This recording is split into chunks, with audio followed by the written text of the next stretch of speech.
Welcome back, everybody. This is episode 4 of the BBET Gamescast. It is I, Sigma, once again. We are joined by Superman Jeff 12. What's going on? As well as Blue Bones. What's going on, y'all? It's your boy. Yeah, and we are here to give you guys, this is kind of a shorter episode.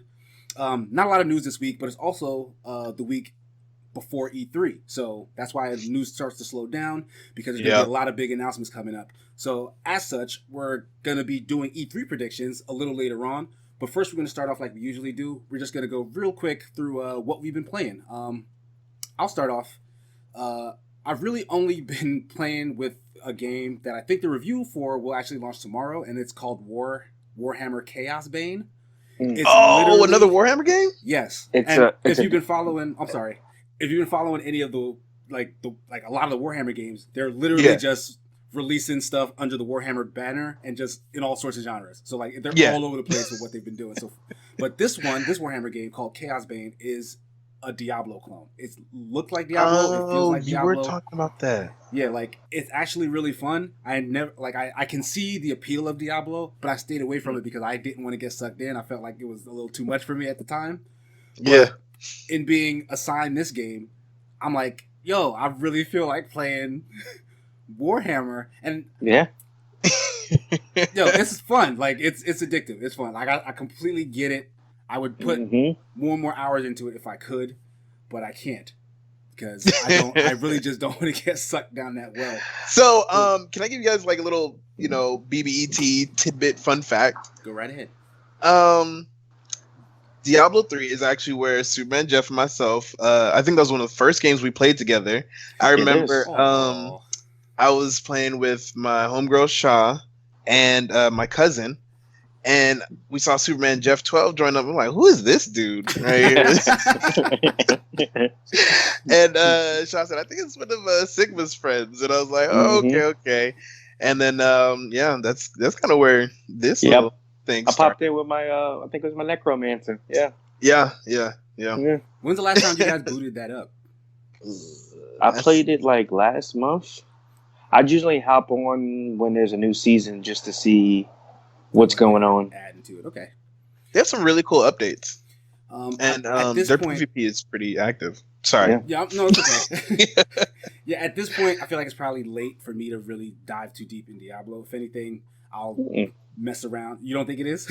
No, it's still alive. I'll play it with you. Yeah, I'll play. It's a lot of fun. It's not on Game Pass, is it? No, I would have to pay money for it. No. Blizzard. Blizzard. Yeah, Blizzard games don't go on Game Pass. I'll think about it. 20 years. That's pretty much 20 years later. That's pretty much it for what I'm playing. Blue, what did you get into? Life, man. I had a family trip this weekend. Right, yeah. But yeah, it went well. It went well. But I've been playing Wargroove. Yes. Yeah, it's been kicking my butt. I don't know if you guys saw. I definitely saw. You guys saw my last stream. The normal difficulty, the default setting, is hard, and it's like the hardest difficulty there is. And it's very tough. They just keep throwing dudes left and right. You make one mistake in a turn, it's going to trickle down. So while I love the writing, I love the art style, I love everything, it's kicking my butt right now. We didn't make too much progress. I like a game that fights back. If it's too much of a breeze, then it's easy for me to lose interest. Like I get frustrated and wanna beat the thing that's beating me. Exactly, right. I definitely feel that. Also, when I'm streaming, I like to make progress. So it's kind of like makes a lot of sense. It's a little catch-22 there, So I've been playing that. Obviously, Overwatch, their anniversary event, I think ends tomorrow. So I literally played like a little sad about that. I missed all of that. Fam, they put out some really cool skins, so I was trying to join. I wanted that drop some of those. That May skin is actually and yeah, there's some really good stuff on there. And then I played a little bit of Titanfall 2 again, and I'm excited to. I downloaded it, but I'm excited to play Void Bastards this Thursday. That's one that you had reviewed. I'm a big fan of that game. I think you'll like it. Yeah, I saw your review and I was like, you know what? Let me give it a shot, especially with that Game Pass. So that's what's happening in the world of Blue right now. I'm still on my mobile games as well. Matter of fact, I actually checked out the Cartoon Network joint that you were Did you talking like about it? last time. It wasn't what I was thinking. I was thinking of that Might and Magic Heroes, whatever thing that was like Xbox Live Arcade game. Oh yeah. Was like the side scroller. No, it wasn't. Well, it had like a you can play as overworld different map, classes, but it was like a kind of a puzzle thing where you like set up lines and then the lines do attacks, and it was dope. I really liked it. It had a mobile version, and it made me want to look for the mobile version of that, but it's not on the store anymore. I did try out the Cartoon Network one. It's fun. It's a little match 3 joint where you like you got to be good at it to kind of keep it going, but. Yeah, you have to be like really fast with it. But if you just matching 3, you ain't getting far, man. You gotta do 4s and 5s. I suck at it right now. It's a lot of pattern recognition, and that's like one of my favorite things to do. Just in general, when I'm working, when I'm playing games, when I'm doing anything, even socializing, pattern recognition is my thing. So helps me keep sharp. You know what I'm saying? Good way to, like you said, keep sharp. Yeah. So is that it for you? Yeah. I think I touched Monster Hunter once this week. I'm trying to get back into it, and it's a slow grind up through the story. But me and the lady end up. Once you finish the story, you'll be. Yeah, but I got to get to that point. Maybe we might hop on with you one day because we're pretty. Okay. We're not super far, but we're far enough after the story where you're starting to fight the tempered creatures. Tempered stuff. Yeah, I'm in that world too. Oh. I can't believe I forgot. Totally. Last but not least, I guess because I play this game all the time, and we're definitely going to talk about it today. I'm pretty excited. Final Fantasy 14. I'm always on that. But save that for later because we definitely we'll talk about that later. Jeff, what have you been up to in the game? I got back into Assassin's Creed Odyssey. Yeah, because I forgot I had the season pass, so I usually just go on and download the DLC so that way it's on there. Mm-hmm. So. Since I streamed it last week, I popped back on it this week. And I got back into it. The story started picking up a little bit more. I respect my character. I was going for a warrior build. Then I switched it to a assassin build. Because that game you can play pretty much the archer class, which is the hunter. Yeah. Then you have the warrior class, which is melee weapons. Then you have the assassin class, which kind of focuses on stealth, which is Assassin Creed. Assassin. Yeah, exactly. It is what it is. So I respect and try the assassin. Going for a poison/crit build. So I'm still early on in that. It's getting pretty good. The ship battles are reminiscent of Black Flag.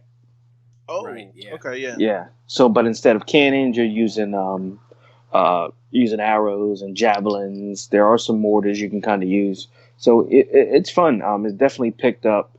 The cool thing about it is it's kind of like, I would say, Shadow War. Right. Oh, okay. Okay. Yeah, I know what you're the Lord of the Rings one, right? Yes. So I played the first one, not the second one. Oh, you played Shadow of Mordor. Yeah. Yes. I have Shadow War. I need to finish that, by the way.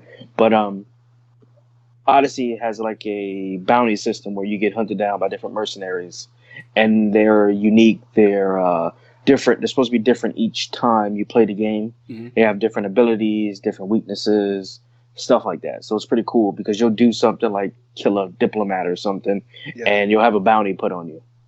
And so randomly these mercenaries random show up. It's not as random as Shadow War. I will say Shadow War is very good with that.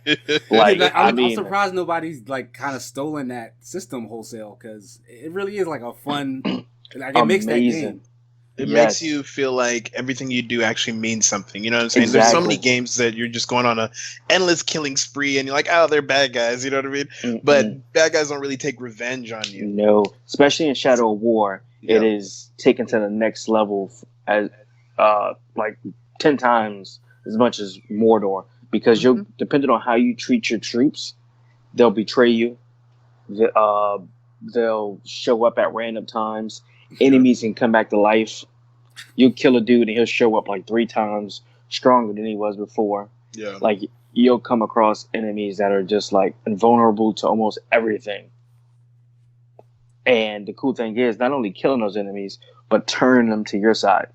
Yeah. Right. Like putting them in your. But I haven't played that in a while. But Assassin's Creed, that's what I was playing. And then I guess the next one is going to take us into our first topic. I did pop back on Anthem. Right. Yeah. Let's go ahead and get into that. Anthem. Apparently, there were a bunch of news stories circulating around that the devs of Anthem basically went radio silent. They weren't giving the community any more updates for a good long while after, months ago announcing that certain things were supposed to be in the works. And then just recently they announced an update and had a whole live stream. Jeff, you want to go into the details on that? Yeah, so recently we had the live stream. It was all about the Cataclysm. Cataclysm is supposed to be the end of the end game, which is what everybody's preparing for. Before that was Strongholds. Strongholds are similar to, let's say, Nightfalls compared to Destiny. So Cataclysms are supposed to be the raid for the most part. So Cataclysm is supposed to be world-changing events. It's actually going to be a whole new map that you're going to be dropped into, and it's going to be kind of like zones you have to take over and move on to. Yeah, I actually watched the dev diary that they did on it. But what happens is it was supposed to come out a while ago, so they delayed it. So there wasn't much going on besides tweaking some bugs, and they did add. Well, they're supposed to. I don't know if it's on PTR or it's already live. I couldn't do it the other day. You're supposed to be able to change your weapons. Originally, you can only drop in with 2 weapons. Yeah, I remember that from the beta. Yeah, and that's what you had into whatever for the whole. Exactly, which to me didn't make much sense. Plenty of games have the option to switch weapons during the mission, and it doesn't slow down the progress. So I'm glad to see that's something that they added. They did actually buff a lot of the class's abilities, and I'm thinking that's for preparation for the Cataclysm, which is actually going to show how hard this event is actually going to be. You guys watch the trailer or some of the live stream? What was your reactions to it? Well, I kind of have it pulled up. I wanted to give the listeners and viewers a little bit more insight. What they're saying is in the dev journal that you were talking about, it's going to be an 8-week event, right? The first 2 weeks are going to be pre-events. There's 3 whole new missions, a new area, just like Jeff said, the Cataclysm. There's new systems with scoring, inversions, and leaderboards, and new powers and new rewards. So it seems like they're saying, okay, look, this is a game that you paid for. This is a game that is going to be a little bit more filled out, put a little bit more meat on them bones. You know what I'm saying? And I like the trajectory. I like the way it's going. They're saying, hey, look, we're here. And they had to do that because of what Sigma mentioned earlier. They went completely radio silent, which that is the scariest thing. Yes. For an a $60 game, especially a $60 games and service game from EA, who has notoriously shut down studios that have underperformed and shelved projects and stuff. Yeah. And they added new weapons, which when you have a looter shooter, you have to have a good weapon pool. The weapon tool for me was very shallow. Like I'm on Grandmaster 3 by 2. I already had all the Storm, which is the javelin I'm playing for the most part. Yeah. All of his unique abilities. Oh, abilities. Okay. Yeah. So you're still trying to play for the god rolls on them to get better rolls, which is going to kind of affect your build. But the weapon pool is very, very, very small. You need. For a looter shooter, you need to have a weapon pool similar to what we were talking about earlier, Diablo. Yeah. Diablo's weapon pool is like... It's massive. Yes. Diablo's weapon pool. You got other games like Borderlands, who have a crazy, their stuff large is like arsenal. Randomly generated, though. True. Right, a lot of those weapons are just straight garbage that you don't care about.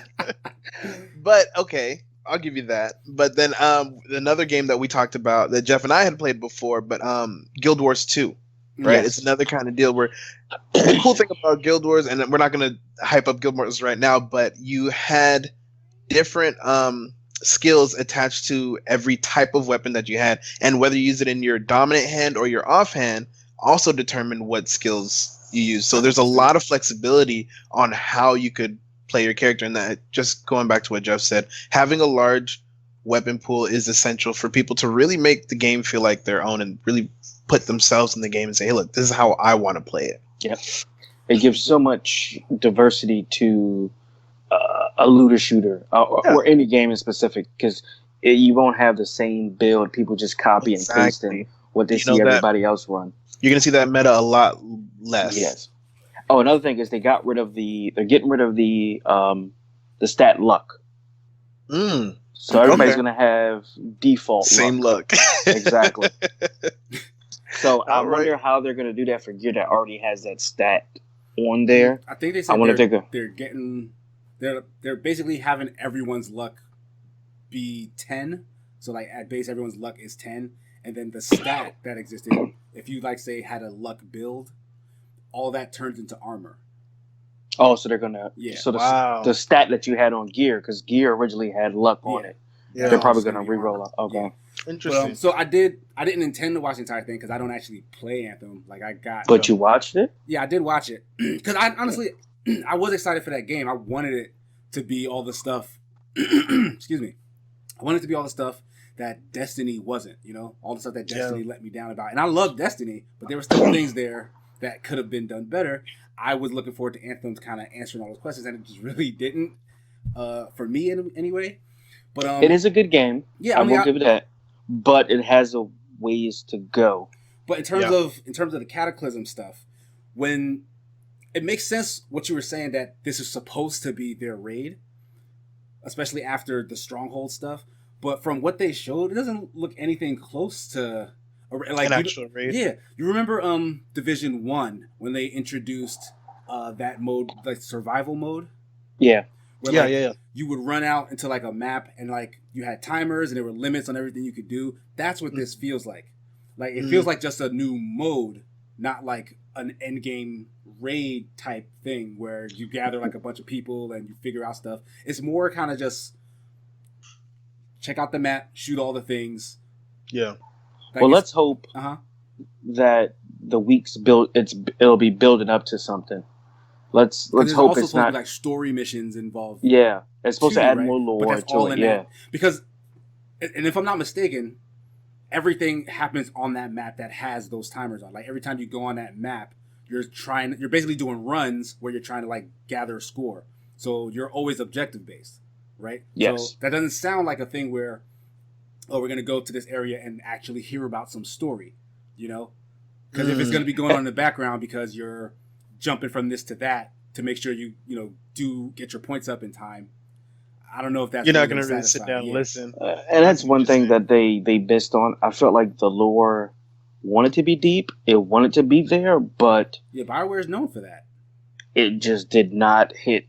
Like I enjoyed Destiny's lore more. I rather them hint at it than to miss on the presentation of it.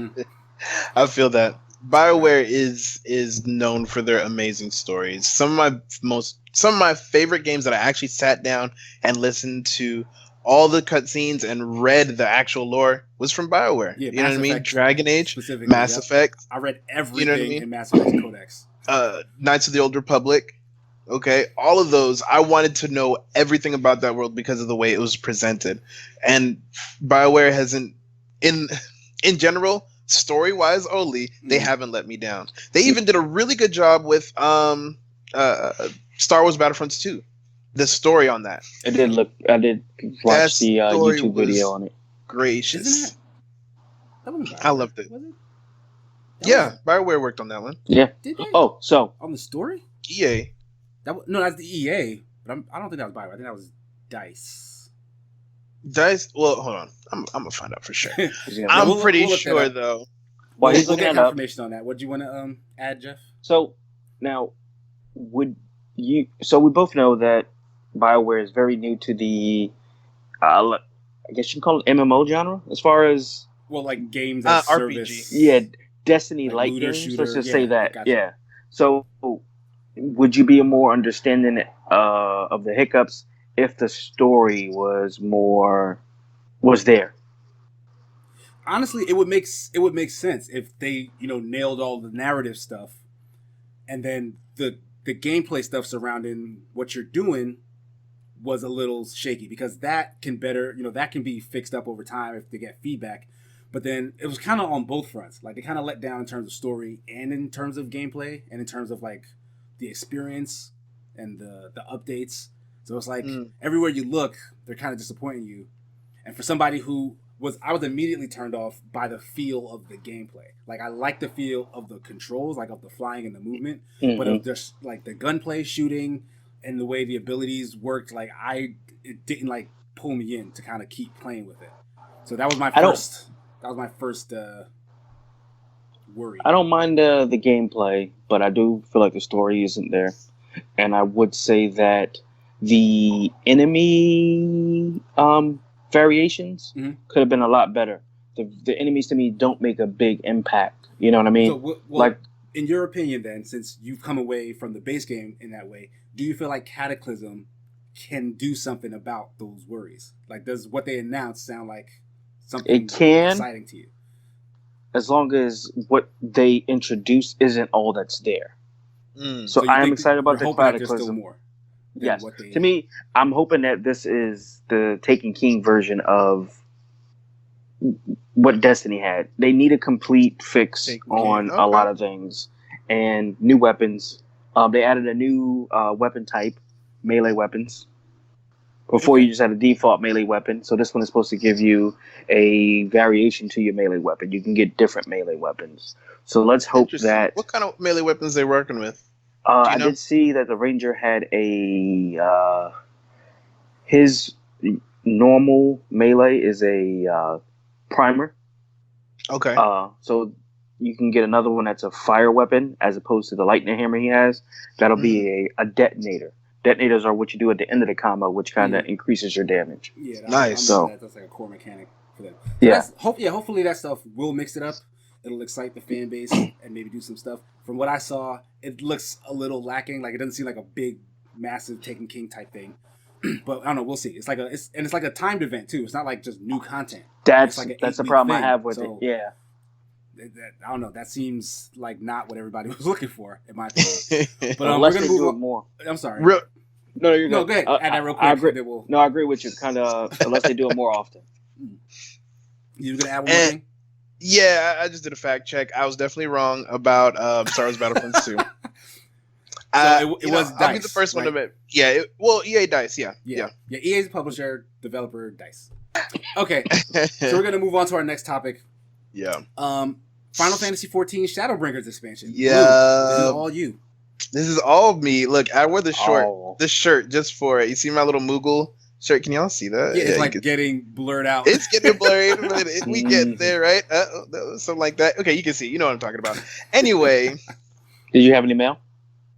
Kupo. So this is the thing, right? I love Final Fantasy XIV. Shadowbringers is coming out. It's their newest expansion. It's dropping in 2 new classes. A whole nother. How many classes does that make it then? How many classes are there in total? Oh goodness. Okay, hold on. I think I could count this off. I should have known it off the top of my head, but I think it'll be fun to count it off, right?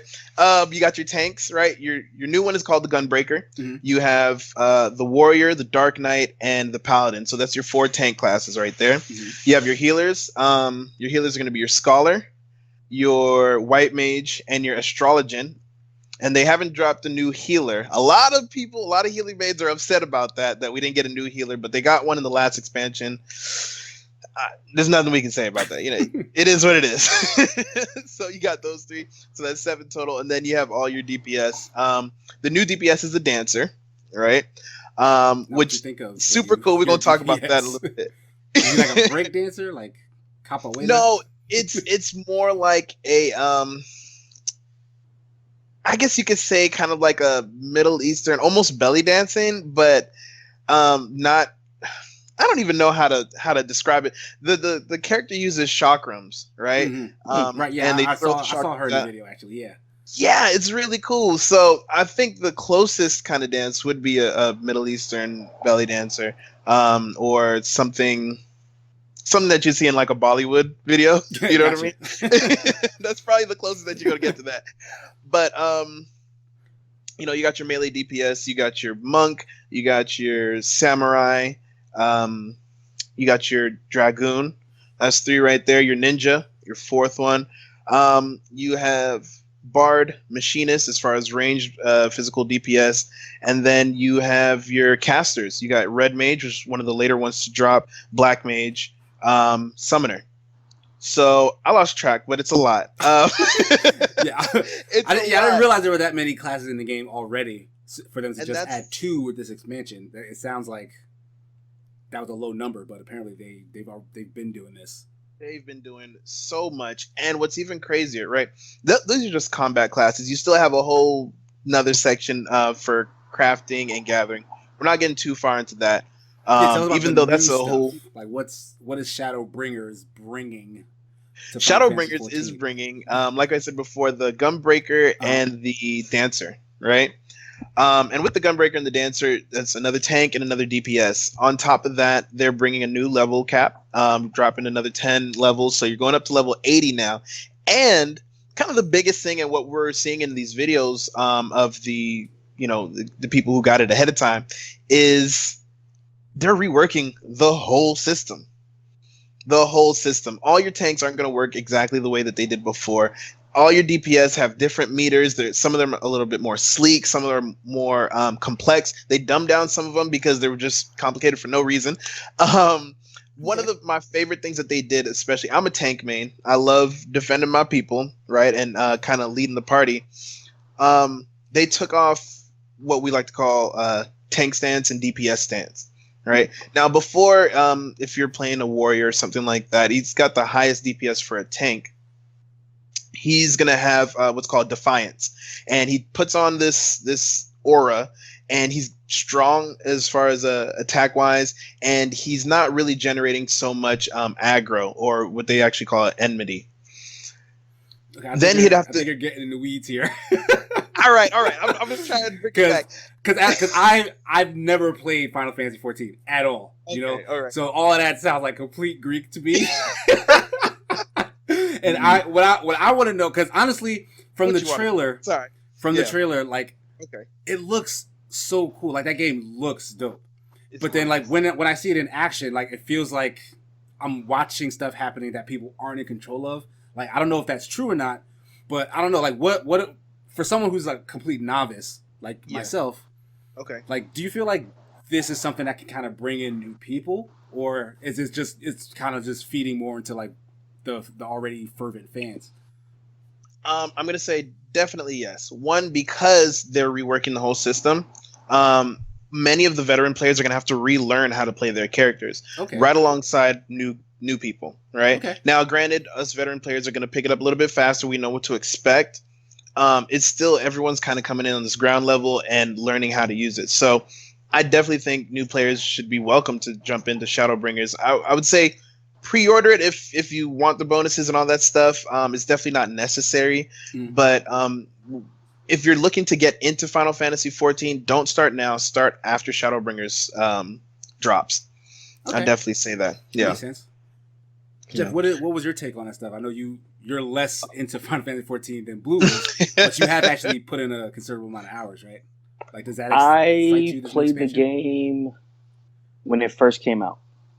I got up to about 45, and then I stopped playing it. And you said the cap is 80 right now? Right now it's 70, and they're about to pump it up to 80. Yeah. When I first played, I think it was like 60. Okay. Yeah. Yeah. And I picked it back up a couple months ago. Yeah. He's in my free company. Exactly. So it is fun. For me, it's fitting into everything else. You mean like other games? You mean time-wise? Yes. So I don't play the PlayStation as much as it's probably my least played system. So it's finding the time to fit it in. It is fun. I do like the unique weapons. The story is actually pretty entertaining. You don't get bored really with it. The dungeons are pretty unique. The dungeons, you won't kind of feel like it's the same dungeon over and over and over. And it is fun. I think the big draw to it is playing with people you know. I was just about to say that. I mean, that's so most games. True. More That's so what with an gaming- MMO. More so with an Period, MMO than anything else. But, Like I can but play in the terms Division of- by myself. In terms of Oh, Shadowbringers, Shadowbringer though, looks like, pretty cool. I'm interested in. I mean, there's other classes that I want to actually eventually try that I haven't got to yet. But I'm interested in trying the Gunbreaker. He looks pretty cool. That's the guy who had like the gun sword in the trailer. I'm guessing, right? Like he Yes. was Gunblade. smacking stuff and exploding. I thought the The gunblade gun- was like a Final Fantasy thing forever. It like was they just now, It like brought it in. has. Squall, my man Squall. But they're only just now putting it in 14. You don't have really much weapons that are in the original series like that, like such iconic weapons from the games that I've seen in there. So this is the first one. Like you don't see somebody walk around with a Buster Blader. You know what I mean? Okay. So see, I assumed that was the thing, that everyone's stuff was just in there. I'm not a big Final Fantasy guy, if you guys can't tell. But I don't know. That trailer really did look cool. Like I watched all the classes kind of beat up a dummy, like they were like using all their attacks on dummies and stuff. I'm like, yo, like all of this looks dope. So I don't know if maybe the next free trial, or if there's like a trial period where you just download it and you can actually play for like a couple levels. I think when you buy the game, you get like 30 days. Yeah. So I may jump in there, have you guys kind of show me around and see how much I like it, and maybe I'll start playing Final Fantasy 14. Who knows? But, let me just relax. I'm not gonna get excited. I'm just gonna chill. You know what I mean? But we're gonna move off of Final Fantasy. We're gonna get into our last topic before we get into E3 predictions. We finally got some more, I guess, meaty info on Kojima's new game, Death Stranding. He released a trailer a couple days ago. That is the big question. What the F is Death Stranding, right? The last time we see it before this recent trailer, we did get our first bit of gameplay, but we literally saw like walking, like just walking, like carrying. There was some carrying, but that was about it. It was gorgeous though. Yeah, the game looks amazing. Like the voice work, the performances from all these Hollywood actors in it, like all that looks great. But it makes me feel like a Fire Festival. It's like it's all this. Yeah, that's a very good comparison. And what's gonna happen is it's just gonna be like a 8-hour game. Like that's gonna be it. It was like that's honestly, it. I feel like you're hitting the nail on the head right now, because everyone was super confused when they actually announced the release date of November 8th of this year. No one was expecting it to be done this early. This game, Kojima's been talking about it from before it was even, like he was shopping for a game engine while talking to the press. Yeah. So like there was no game whatsoever. And in the span of 2 years, he's announced the release date. And this is Kojima, the Metal Gear 5. Yeah. Like that's not how long it takes for Kojima to make a game. Not a game as big as Metal Gear, Yes. So this does seem like it's probably going to be more of a smaller project. In terms of gameplay, what I gathered from the trailer, like it looks like a lot of the game does kind of revolve around figuring out how to navigate the world. Like he pulls a ladder out of his backpack and like throws it down and pops it up. Yeah, like he's like trying to what do you call it when you like hang off the side of a building? Rappel. Rappel. Yeah, he's trying to rappel down like cliff sides and stuff. It looks like there's a little bit of stealth stuff, which we already knew about. Like you're like hiding from monsters, hiding from weird people who chase you. There's like motorcycle chases, hiding in the bushes and stuff. And... Yeah, like so. I am sorry. I'm sorry. I have no interest in this game. I was interested in it at first. Yeah. But the more I see, the more confused I become. I still don't know what the game is about. I don't.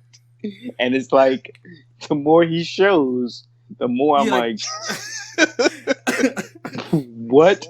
Like, does it even have a genre yet? Like, does it even just say what it is? I don't know what the genre is. It's a third person something. Like third person story. You know the perspective. It's got a story to it. Like so, yeah. I'm still super on the fence, and yeah, I've been getting frustrated at how many trailers he's released that have said literally nothing and done literally nothing. This is the first one that showed at least substantial gameplay, but the gameplay still doesn't seem like okay. That looks cool. That looks fun. Like I didn't see anything that looks like that in terms of that characters moving around. And if you compare it to his other trailers, like Metal Gear Solid, the Phantom Pain, you saw what was going on. You knew what was going on, even before we knew it was a. In the beginning, before we knew it was a a Metal Gear Solid game. Because remember, you didn't know in the beginning. Yeah, you started off with his hallucinations and the wells and stuff, and but it had you captivated by it. You're like, whoa, what's going on? What's going on? Then when you saw that was a snake, first look. That was a first look. So yes, that kind of ambiguity makes sense the very first time you see something when you're not sure what it is. But for 2 years now, he's been showing and showing and showing and showing, and I feel like this game is going to release on November 8th. People are going to play through it, and they're still not going to know what the hell happened. They're at the end of playing that game, they're not going to know what that game was. It's going to be mad short. In order for him to get in front of this, he has to start giving some early some early time. I don't think he's taken any of that criticism negatively. Like Kojima is like on top of the world right now. I feel like if you follow his Twitter, like that man is perpetually happy. He's not worried about nothing. He's doing everything he's ever wanted to do. He's working with all these Hollywood people. He's directing like tiny movies with his game trailer, and he's making a game. He has an unlimited budget from Sony. Like no one can tell that man no right now. So unless this game bombs, he's probably not going to come down off of this weirdo high. But I think some clarity would help the sales. Even I love Metal Gear Solid. Any Metal Gear Solid game comes out, I'm getting it. Like I just love Metal Gear Solid. Okay. But in order for me to get this game, I would need some type of clarity on what the game is, gameplay, what the game is, and that would kind of mean a demo. I mean, at least a demo. Give me a demo. That would be cool. I would like that to would see fix. I feel like a demo would give away too much of the game. Well, even if you gave, because you're convinced it's like just it's not a movie. We're not trying to, the way it looks more like a movie than a game. It does. Metal Gear Solid 4 was mostly freaking cutscenes. Yeah. So this man has done this kind of stuff before. Like this may just be him doing an interactive movie, and maybe the story is dope. I don't know, but hopefully it is. Yeah. I don't know. Yeah. Right now, Death Stranding is really iffy on my radar. I'm still very curious to see what becomes of it when it does release, and we'll know on November 8th. But unless you guys have anything else to add, I just want to say real quick, and we could talk about this a little bit more in depth on maybe another episode, another week. But I think that single player games are dying very fast.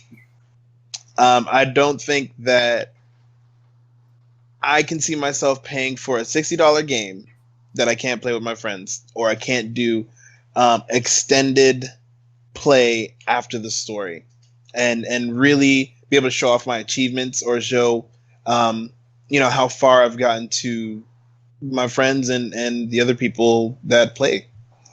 I get where you're coming from. Yeah. I think that adds another layer to it, but you're also going to have the games that are going to sell no matter what. So God of War game releases. Oh yeah. Even if I picked up God of War. Exactly. And I put it back down because I had other online games to play. But it is going to be relatively hard. I feel like there will be space for both, but you're right. That's definitely a topic that we can cover in the future. I just noted it down. But just real quick, the game looks beautiful. I have to give props. I have to give props where props is due. Game looks beautiful. I'm sure the gameplay is going to be relatively smooth. I just hope that it's going to be long enough to warrant a $60 price tag. Gotcha. Yeah. So with that, we're going to transition over into our E3 predictions. Hey. The way we're going to actually do this is it's going to be kind of a cycle. Essentially, there are only 5 publishers who are doing shows. Microsoft, Bethesda, Ubisoft, Square Enix, and Nintendo. Not all of them are technically at E3, but they'll be doing presentations close enough to E3 that we're going to go ahead and include them anyway. EA is not doing a press conference. They're not doing any kind of statement or video. They're going to be somewhere in the vicinity just doing live streams of games that I think they'll release. I don't know if they're going to announce anything new, but they definitely won't do it in like a staged presentation. And Sony has announced, and it's been the big news for the year, that they will not be at E3 at all either. So probably why this Kojima trailer showed up, last week, because they're not going to have anything to show it on during E3. Yeah. But I actually just found out today, apparently this hit a couple of days ago, that Google has finally announced that they're going to do a presentation. They're going to be on there. The 6th. So, I mean, we've been talking about this. They won't be at E3 proper, but they are doing something E3 like the week of E3. So I'm going to go ahead and throw them at the tail end of this list. We didn't have as much time to kind of come up with predictions for Google, so forgive us if they're not good. No, great. But we're going to go ahead and start with Microsoft. Anybody want to go first, or you guys want me to start it off? I'll go first. So first off, right now we're just going to go round robin, given our actual prediction, and then we're going to go into something we do not want that company to do, and then we're going to go into something that we hope and pray or wish that the company would do, but they probably won't do. Something like way out in the stars or whatnot. So obviously there's going to be predictions first. We're going to start with Halo 6. We already know that's going to be there. Okay. That is my prediction. Halo Infinite is like what? Infinity. It's like shown? Halo Infinity.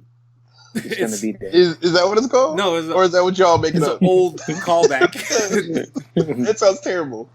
No, the game is Halo Infinite. So what you're saying that they're gonna do? What, show gameplay or like give it an actual release date? Yeah, because before all they showed was kind of like the little brief teaser. Yeah. Oh. So I'm thinking this time we're actually gonna get some gameplay.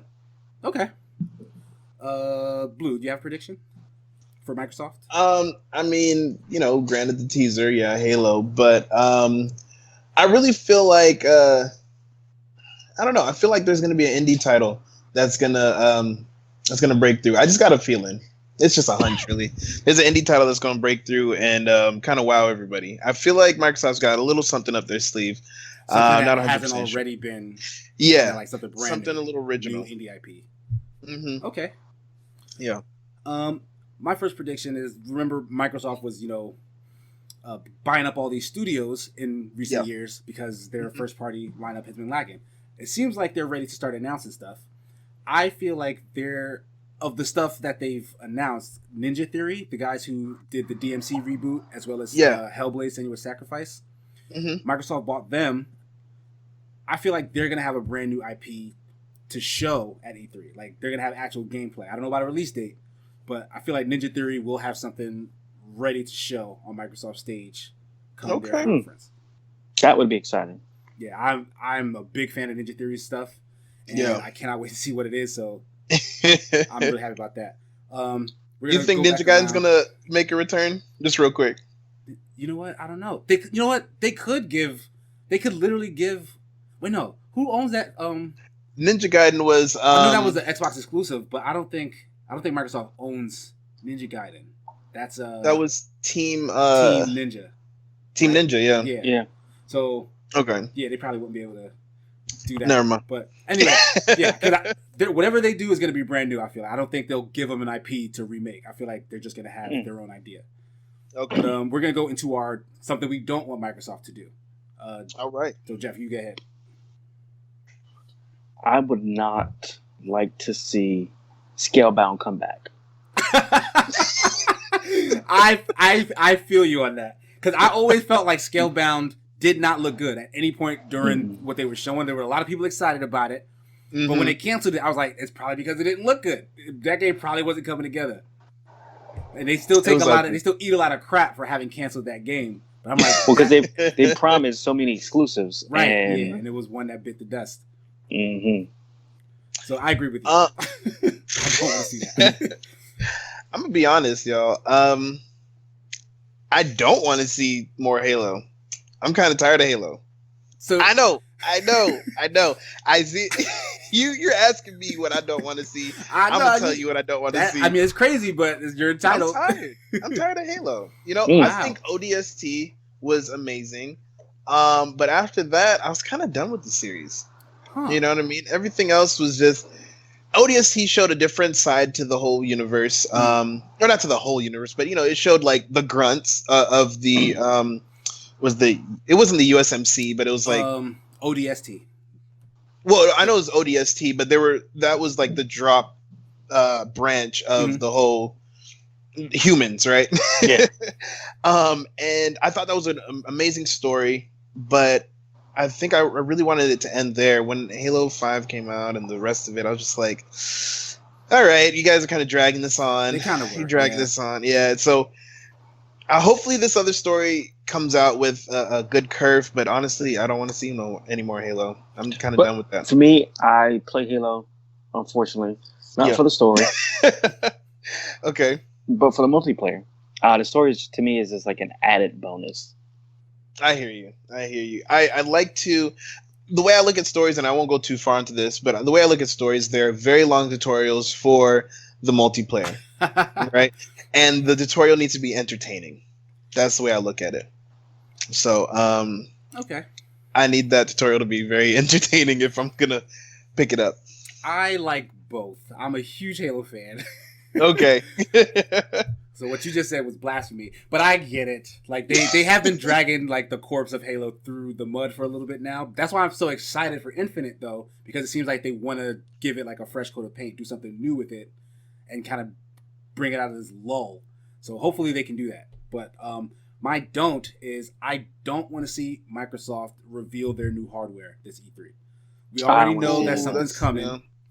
Yeah. But and they're trying to keep up with the arms race, right? With the with the 360, remember they released that like a full year before Sony did, and then they enjoyed a lot of success afterwards. They won that generation in large part because of Sony's flub, but also because Microsoft was just really hungry and really on top of it.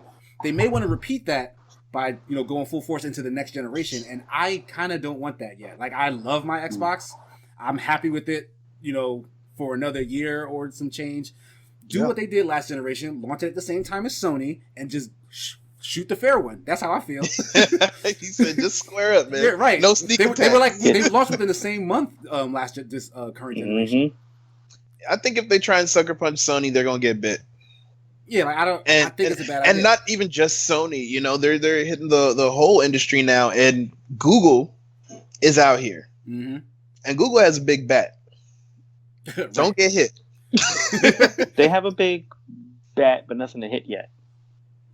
Right. Well, that's what I'm saying. If Microsoft releases their console at the same time that, or I should say, announces their console same time as Google's doing it, I think Google's gonna have a better release. But are they doing a console? Aren't they? They're probably just doing. They're not doing a console. It's the service. Well, the at least their service, and we already know. We already know it's coming this year. We just don't know when this year.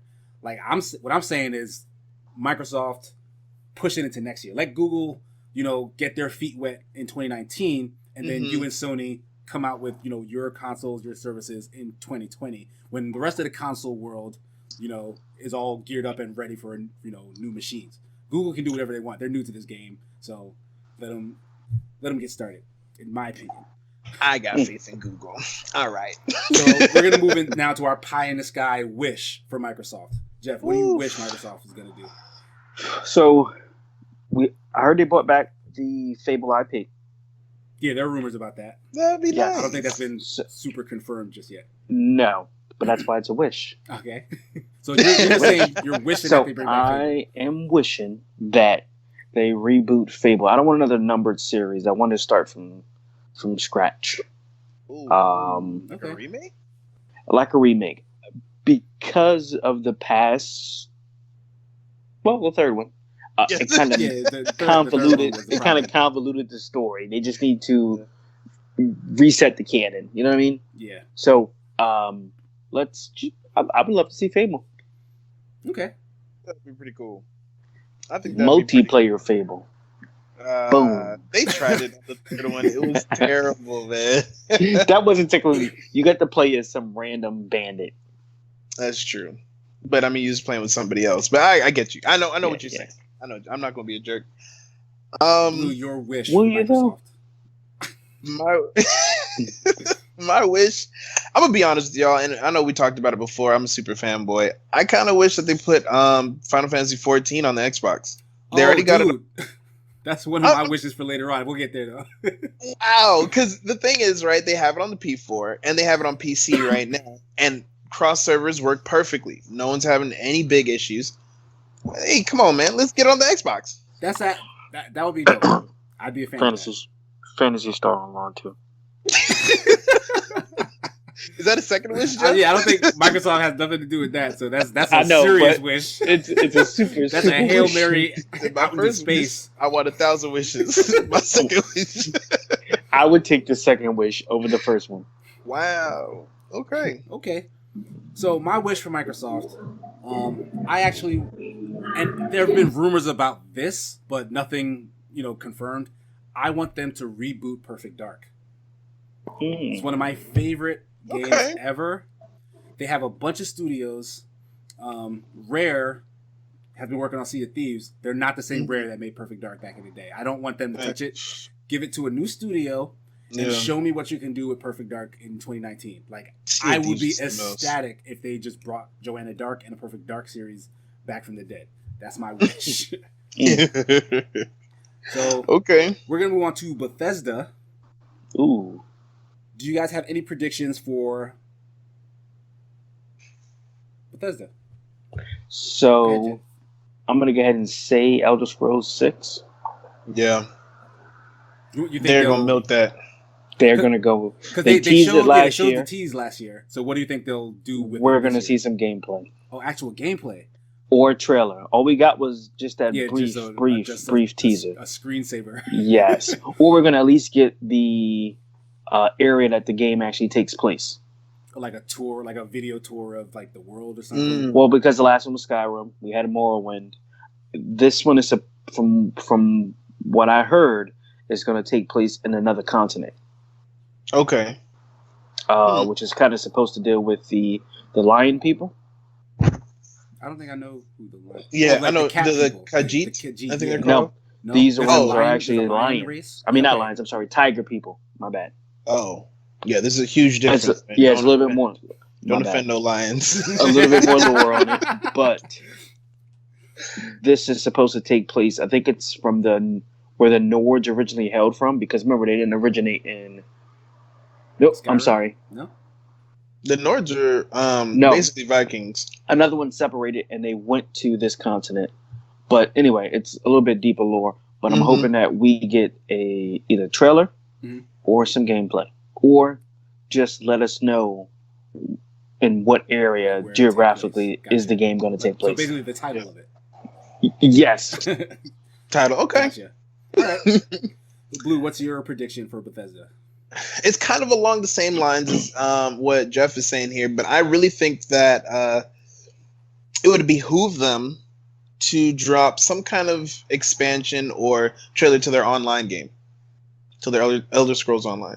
Oh, yeah. Well, no, they are like they one just came out soon. Yeah, elsewhere. So elsewhere, yeah. See, and before that was the Somerset Owls. Yeah, Somerset. So that's actually happening. Well, so great prediction. I win. You hit it right. Hit the nail right on the head with that one. That's how you win, kids. Yeah, that's what I was thinking about. Crap. Well, yeah, that's sorry. They've actually been pretty spot on with Elder Scrolls Online DLC. Okay. But I agree, they need something, especially after Fallout 76. You know what? That was coming up in my don't. Yes.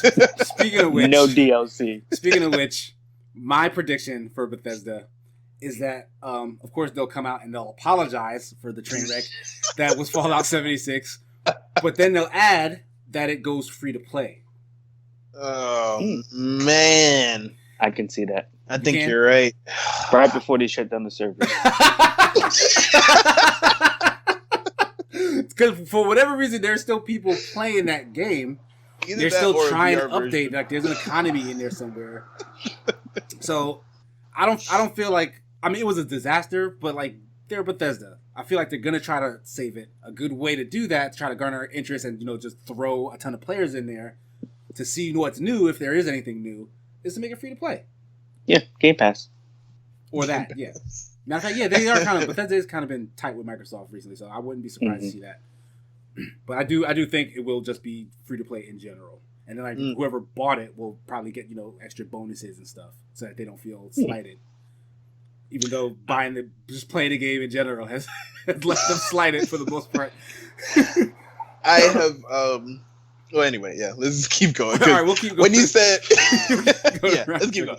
So, Jeff, what do you have for in your don't category for Bethesda? I guess we kind of already covered it. I don't want to see, unfortunately, another Fallout game for a while. Right. Okay, that makes sense. I feel you.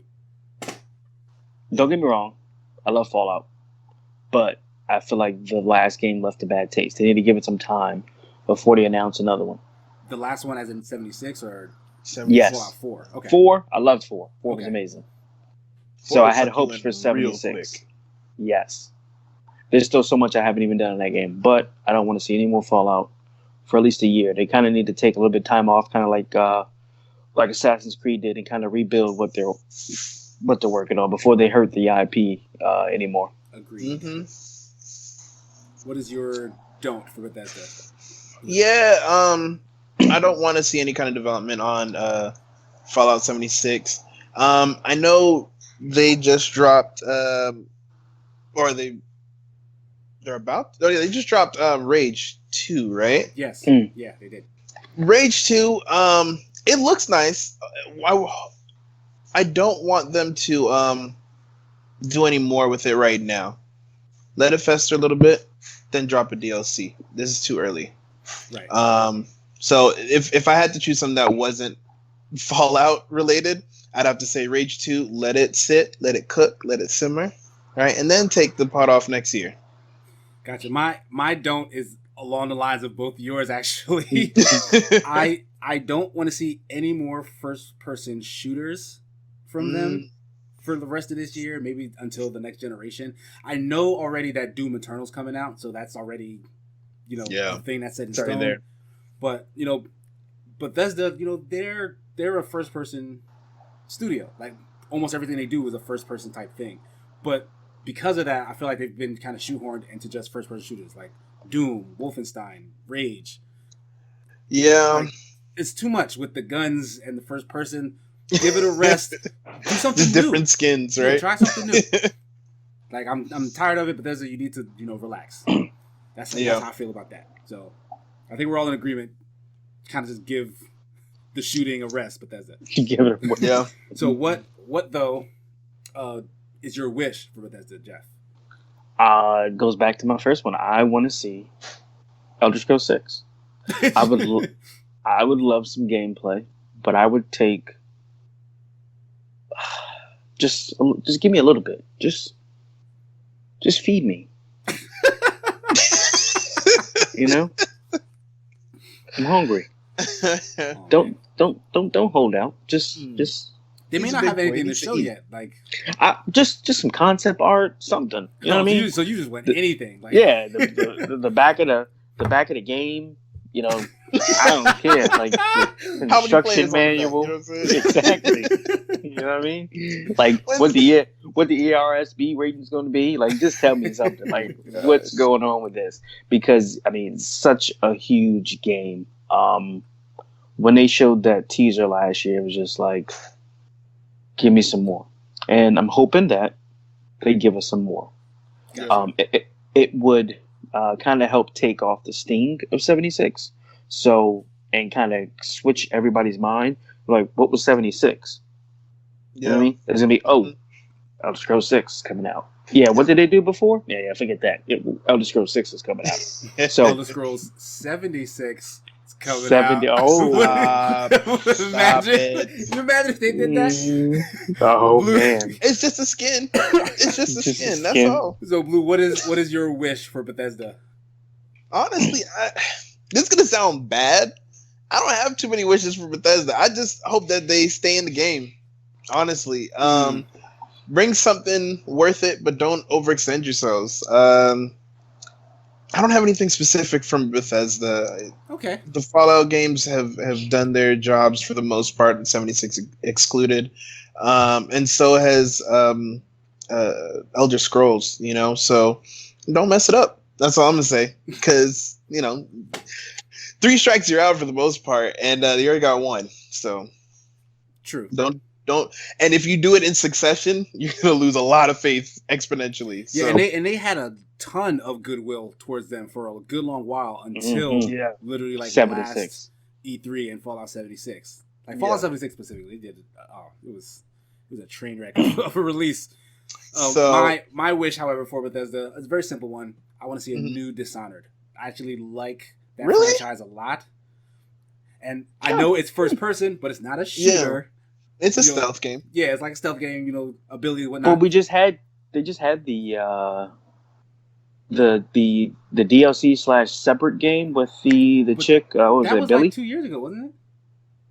I think it was. I feel like it was like a year ago. It was relatively recent. I want to say that was 2017, but it could have You just might been be early right. 2018. Okay. But I mean, at this point, and that was just a side thing. You know, it wasn't like a full. Like I want to see Dishonored 3. Yeah. Did you play 2? I have 2. But did you play it? That's what I'm saying. I have yet to play it. Okay. But I did like 1 a whole lot. So I'm gonna play 2 eventually whenever I get to it. But I do want to see a new one. Like I want to see a new, fresh Dishonored because I think that's probably one of their strongest franchises, and it kind of doesn't get enough love, in my opinion. Yeah, I agree. I'll give you that. We're gonna move off of Bethesda and onto Ubisoft. We're gonna start with our predictions. Jeff, what do you got? So, I would like to see the new Assassin's Creed. Really? What? Already? Yes, already. It's already been teased. Yo, what? Well, yeah, it's supposed to be like a Viking theme. Yes, right? It's already been teased. I would like to see it. Now, don't make that face. I'm making that face. Origins. Amazing game. Yes. Assassin's Creed Origins. Amazing game. Odyssey took it a step further. They are branching off from your traditional Assassin's Creed, and they're making it more. They're adding more RPG elements to it. They're making it so that you can play the game. The Witcher. Exactly. They're making a game so you can play it the way you want to play it. Stats over skills. Exactly. Now, the thing that I love about Origins and the thing I love about Odyssey is the world.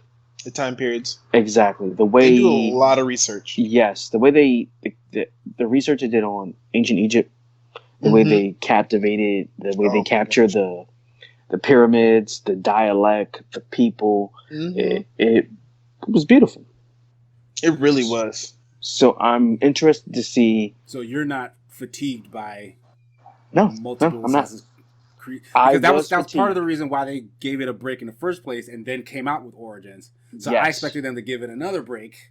They went right into. They went, but they did. I think they did say that they were gonna take rapid fire, take a year off because if they were to release Assassin's Creed this year, then they're gonna have to release another one for next gen in like 2 years. Yeah, in like 1 year. Yeah, and I don't think they're gonna do that.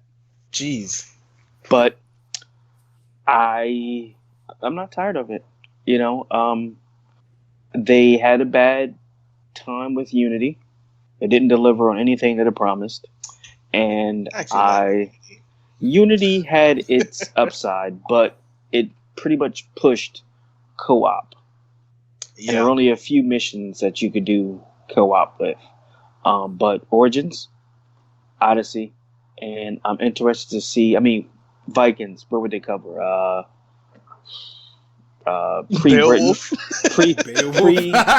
Assassin's Creed, pre-civilized Britain. I mean, you know, William Wallace. Like I mean, Norse mythology, right? Yeah. Like, I think most people know more about mythological Norse than anything else. Yeah. Than anything else. Yeah. Than actual historical Norse facts. Norse stuff is actually pretty hot right now. So I would suspect that they'd throw that in there if they could. But Blue, let's move on to your Ubisoft prediction. What do you got? Ubisoft prediction. Honestly, I think we already know, a little bit of Ghost Recon's coming out. Division 2, they just dropped their raid, so I'm not looking at too much stuff on their side. I do think that, there's going to be some word on Assassin's Creed because that's kind of like their bread and butter. And we're talking about prediction, right? I think it's gonna be super easy, but yeah, Just Dance is gonna come out again. Oh my God. And I think that's hold on, no, stop. That is a really good franchise.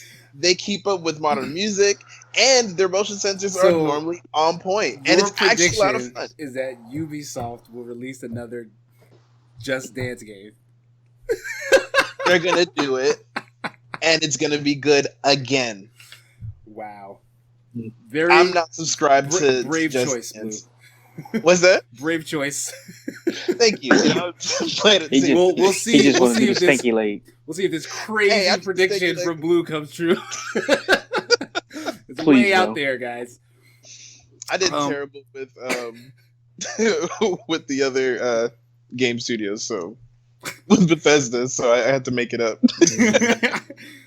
Okay, so my prediction for Ubisoft is they will give an actual release date for Beyond Good and Evil 2. That game has been shown at, I want to say, 2 or 3 E3s now. Like, they keep showing you pieces of what it's supposed to be.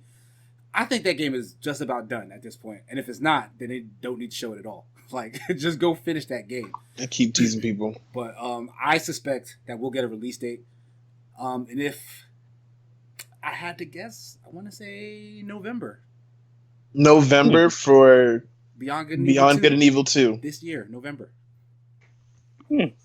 Huh. Okay. Wishes, right? Wishes. No, this is a prediction. This is a wish. This is a prediction. Wait. It's gonna happen. It's gonna happen. No. I mean, like, what's the next thing we're doing? Oh, we're on don'ts now.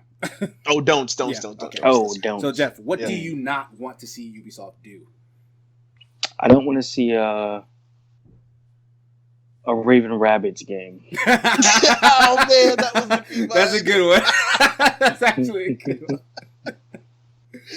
Oh my gosh. I mean, to be fair, apparently the Kingdom Battle one, like the XCOM joint with Mario, was actually pretty good.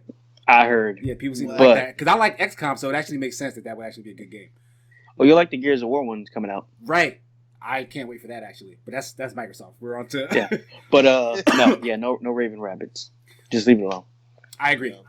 Blue, what do you have on your... that was mine, man. I feel like they need to... It's done, y'all. Stop. It was cool. Honestly, I loved the first couple of Raven Rabbids games. I thought it was a lot of fun. Party games reminded me of WarioWare back in the day. Mm-hmm. Yes, let's do it. Especially when it was on it was only on the Wii initially, right? I think and we're not talking about Rayman days, okay? We're just talking about Raven Rabbids themselves. That is where they came from, right? I forgot about that. Yeah. Mm-hmm. Yeah, man. Pepperidge Farm remembers. But yeah, don't do no more Raven Rabbids. We're kind of tired of that. We're really tired of that. I also want to say, don't stop making Just Dance skits. This guy. That's all. That's going to be a wish. Hey. All right. My don't is actually in direct opposition to both of your predictions. Well, sort of. Well, mostly Jeff's prediction. I don't want to see Assassin's Creed. I do not. Hater. They need to give it time to breathe. What I wish they would do. First question. Have you played Odyssey? No, I haven't. Have you played Origins? No, that's because I'm so far behind. What are you tired of? I'm so far behind. You can't. I played every single Assassin's Creed game, right, until Black Flag. Well, because I played through all of 3, and everybody hated 3, but I actually liked 3 a lot. I played 4. It took me forever to finish 4 because the game just I was so tired of Assassin's Creed, and I like 4. I was just tired. So Unity, I skipped. I jumped right into Syndicate after a long while. I like Syndicate, but I stopped playing it because I'm like, this is the same stuff. Okay, so I will eventually get to either Origin or Odyssey. I'm probably gonna pick one and just go with one as opposed to trying to play both of them. But at this point, give me some time. Like, take a break. Give me some time to catch up. All right, that's how that is. Once you play it, when you get that taste, we're gonna revisit. We're gonna revisit this. All right, we'll see. That is. I definitely agree with you on that one, Sigma. I feel like, and just real quick, I feel like Odyssey kind of stopped the progress of Origins, and I was a little upset about that. I really like the setting of Origins, and as soon as Odyssey came out, no one's talking about Origins no more. So you want to see more stuff in like ancient Egypt? Yeah, you know what I'm saying? More DLC. Did you beat the game? I did not beat the game. Did you play any of the DLC? No. So so go back. You want to see more DLC? I just want more rather than a whole nother game and a whole nother, part of the world and a whole nother time and stuff like that. Take this from somebody who's beaten the main game. I have to take it from you. Played all 4 of the DLCs. Okay. That's a lot. And then all the God challenges. It's done. It's done. This dude played a lot of Origin. He still wants more. So that is a testament to that game that he's played so much of it and still able to play more of it. I haven't finished many games as of late. Yeah. Okay. All right. Okay. Still, even to the detriment of to the fans, I feel like if you give them the studios more time, they come out with better games in general. So that is true. I mean, maybe start alternating because they do the same thing with Far Cry. Every single year, you get a Far Cry. Do Assassin's Creed year, then do a Far Cry year, then Assassin's Creed year, Far Cry year. Come on, like give developers some time. Like make these games more special as opposed to just chucking them out every single year. Am I the only person that thinks that Far Cry is relatively boring? I have 5 and I've played it once. I have not yet started 4, but I played the crap out of 3.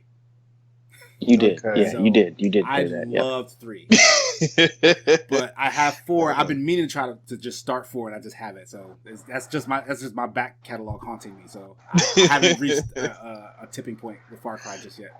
But okay, we're gonna move off of Ubisoft and into. We didn't do wishes. Yeah, we're doing our wishes. My bad. Yeah. So Jeff, what's your wish for Ubisoft? Splinter Cell. Oh, that's good. I think there's a good chance we might see something, but also maybe they'll want to hold it off to next generation. I don't know. So that's a good one. That was really good. I'd be interested to see that too. Thank you. Blue, what do you have for your wish? Probably I have to say, Just Dance 2020. Stop it. Let's go. No, but for real, I do like the Just Dance games. I'm not gonna crap on those games at all. I do feel like, yeah, honestly, For Honor. That's the other thing I was saying. For Honor, if they gave me another part of the story for Honor, I'd be really happy. You want like more story DLC? Yeah. Mm-hmm. I liked the actual story that they put on there, and I know that they're adding all kinds of modes and new characters and stuff like that. And that's wonderful. And the online multiplayer is flourishing. That's cool. I get it. I like it. I respect it. I would like a little bit of story on the side, please. Sprinkles. Okay. I feel like For Honor is one of the best examples of what you just talked about earlier, where the single player exists for the sole purpose of teaching you the multiplayer. Yeah. Like that's all that felt like it was to me. Like it was a cool story though. To the story at all. I didn't finish it though, so I don't know, maybe it gets deeper further down. Yeah. But my wish for Ubisoft is I want to see Prince of Persia come back. Man, Prince of Persia was one of my favorite franchises. Are we talking a reboot or we're talking? I mean, it's going to have to be a reboot at this point because they rebooted it like twice already. They did like the Sands of Time stuff, right? Then they did that like multicolored kind of cel-shaded looking one. And that game was bad. I didn't like that game. Oh, I do remember that. I played through all of it. It didn't even have an ending. Like they sold you the rest of the ending as DLC. You couldn't die in that game. Like it was, I don't know what they were thinking with that reboot. and then they did another Prince of Persia game that was based on the Jake Gyllenhaal movie. So it was like loosely based. Terrible. And, no, the thing is that game wasn't bad. It was kind of like in the vein of the Sands of Times games, but it just wasn't connected to them. It was like just its own separate thing by itself. And I played through it and it was fine, but then it was like whatever. But ever since, the story goes that Assassin's Creed was born out of them developing a new Prince of Persia. They were testing stuff for the new Prince of Persia. It was like, oh, we can make this a whole other game. Assassin's Creed was born, and then they threw Prince of Persia in the garbage.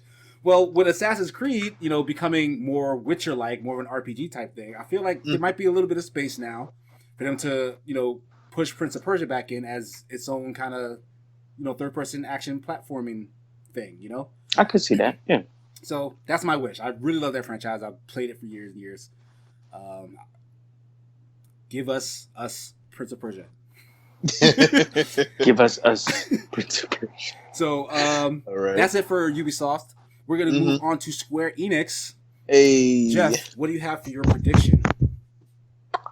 So this has to be kind of, they're going to show more of the Final Fantasy VII Remake.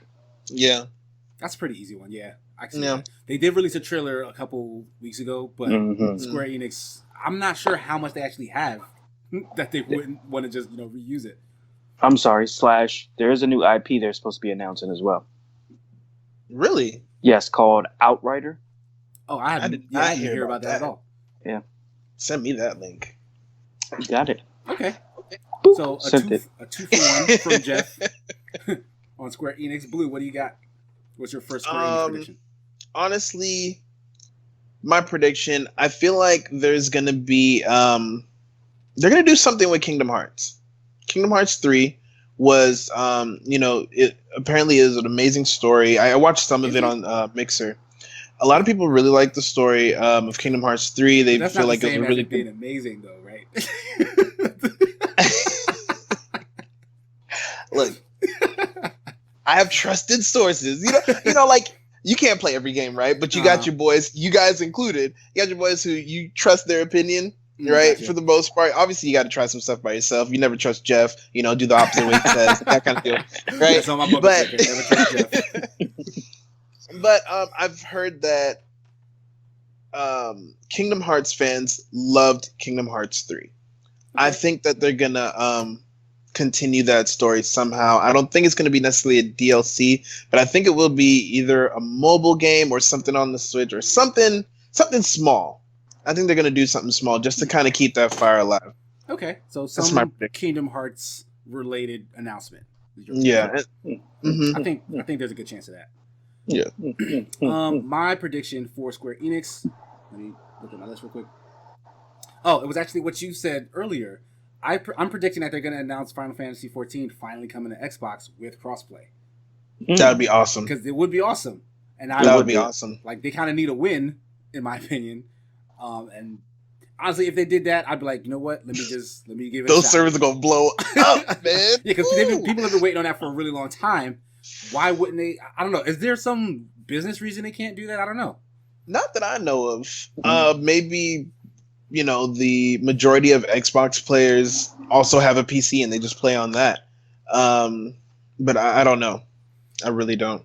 But I mean, with the way their crossplay works, can you just go from PC to PS4? Like you can play on either one? That's a good question. So actually, no. No. I'm a PC player. If I wanted to play on the P4, I'd have to buy the P4 version of it. That doesn't mean I have to get a physical copy. Yeah, no. It does suck. I get it, you know what I'm saying? But it sucks. Okay, so now we're going to go into our don'ts for Square Enix. Jeff, what do you have that you do not want Square Enix to do? I don't want to see another HD remaster of anything. I feel you should just blanket the whole of E3 with that note. Mm-hmm. No remaster. Oh my gosh. Yeah. That's a good one. Yeah. Blue, what do you got? I guess it's my turn. I don't want another Just Cause game. Yeah, that would be a bad idea because they just released Far Cry Diet. That's what it was. To be fair, I feel like that's a very different game, but I don't want to see more Just Cause either. I don't think the last one did too well actually. They maybe need to reevaluate that series and make it more interesting. Just cause. Why'd you guys make this game, man? Just cause. Anyway. Somebody Oh man, okay. What's your don't? Oh, you know what? My don't was the same thing. I didn't even realize. No, sorry, the same thing that Jeff said. But specifically, I don't want to see a Final Fantasy VII remaster. Yeah, I don't. Matter of fact, not Final Fantasy. I don't want to see Final Fantasy VII at all. Like they showed the trailer already. Why would they then come to E3 and show more of it? They're probably gonna. Gotcha. They're probably gonna because, like I was saying before, they don't have that much. I don't feel like unless they're gonna start announcing a bunch of new stuff, which would be. Did he tell you doesn't new IP? But I think I just saw that today. Yeah, you mentioned that, but I didn't hear anything about that before today. But I don't want to see any more Final Fantasy. I was never, like you guys know, I'm not a big Final Fantasy guy. So the remake is, it gets all the fans hype, but they're not showing much of that anyway. So the fans are like, okay, where's the rest of this game at? So it will be a good introduction to you for your Final Fantasy experience. What, the 7 remake, you think? I mean, I'll check it out if it because if it is like active, combat as opposed to the turn-based stuff, there's a higher chance that I'll check it out because I was interested in Final Fantasy 15. I just never got around to it. Oh man, I loved 15, man. That was gorgeous. But that was my don't. We're gonna move into the wishes. Jeff, what do you wish Square Enix will do?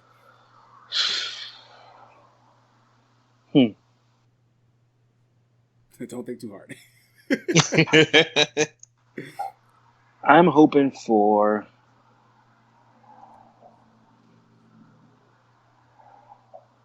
Okay, it's like come back to me. Come back to me. All right, we'll come back to you. Blue, what do you have for your wish?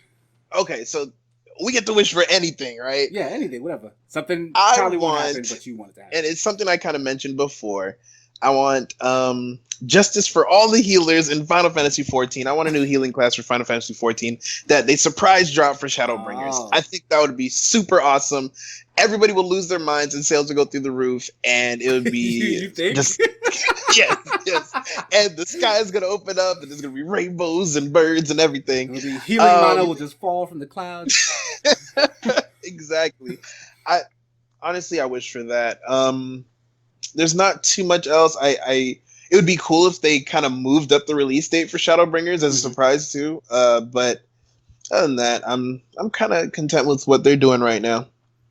Okay. Yeah.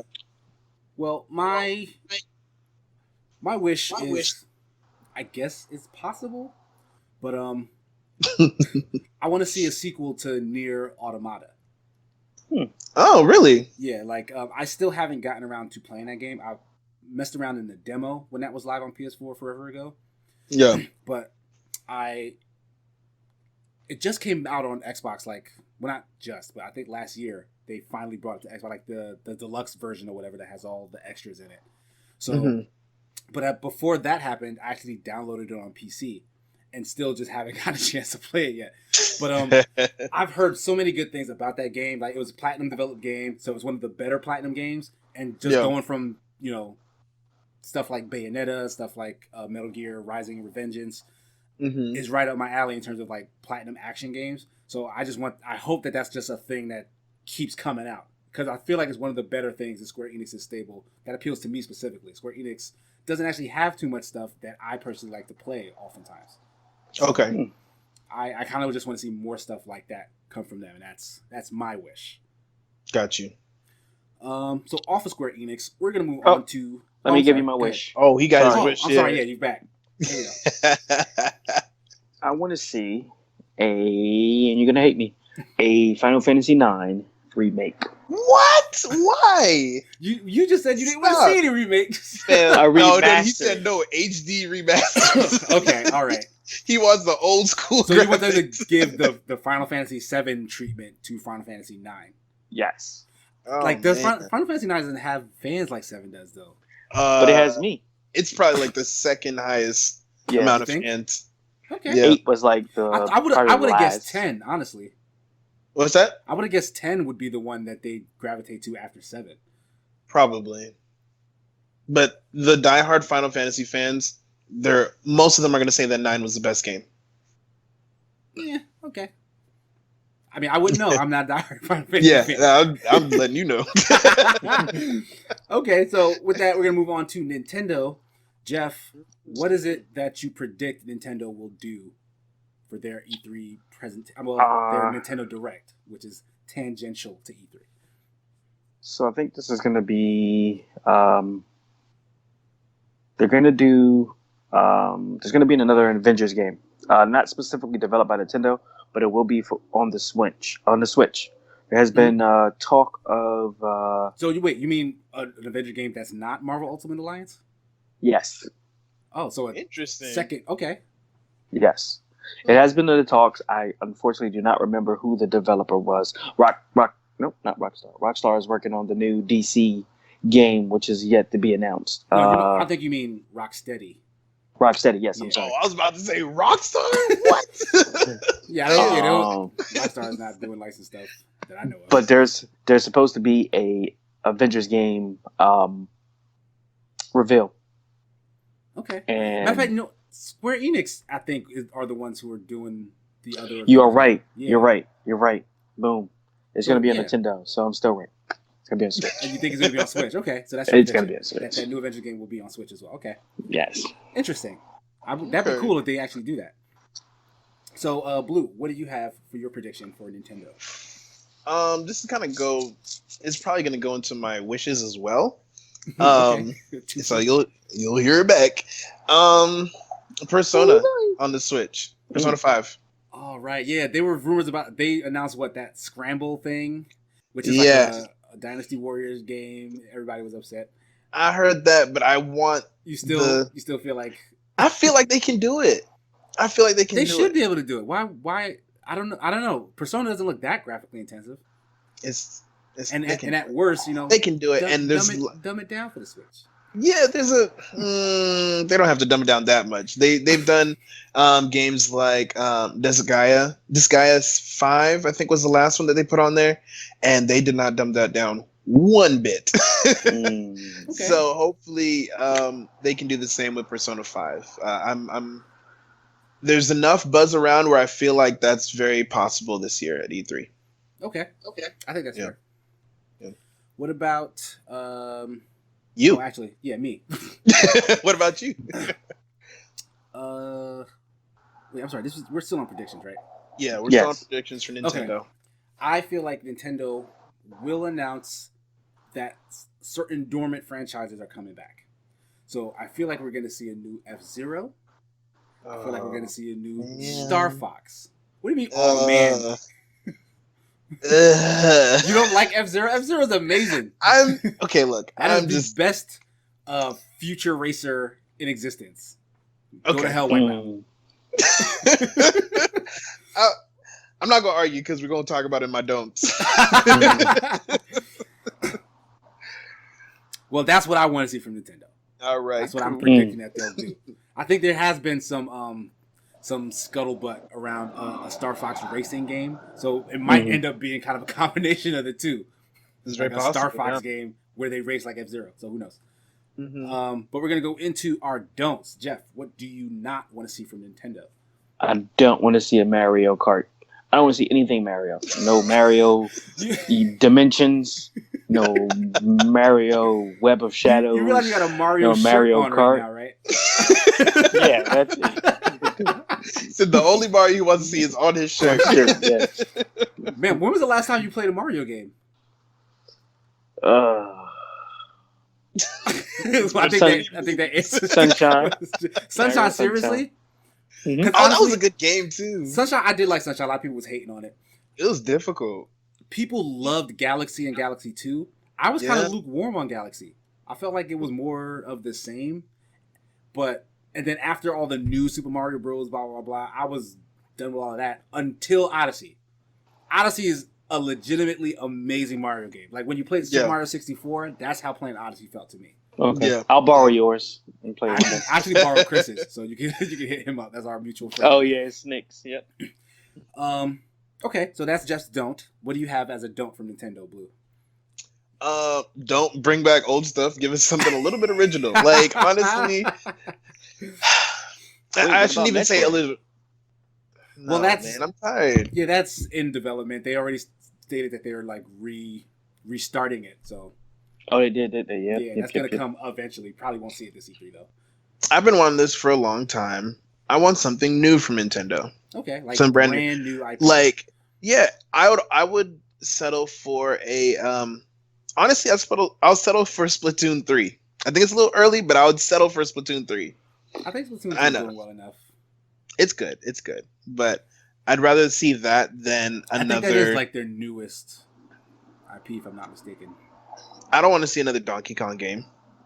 I don't want to see another Mario game. I never liked Donkey Kong though. I don't want to see another Yoshi game. Well, I mean, those just released, yeah. I know, but they're kind of going down their list. I get you. It's always old stuff that they're bringing back. But I mean, it's always good though. Is it? It is. Mario was amazing. Zelda was amazing. Pokemon, I guess. I don't play Pokemon, so I'm not. But people love Pokemon. They're coming out with a new one of those. The Kirby games and the Yoshi games sell fine, or whatever. I don't know.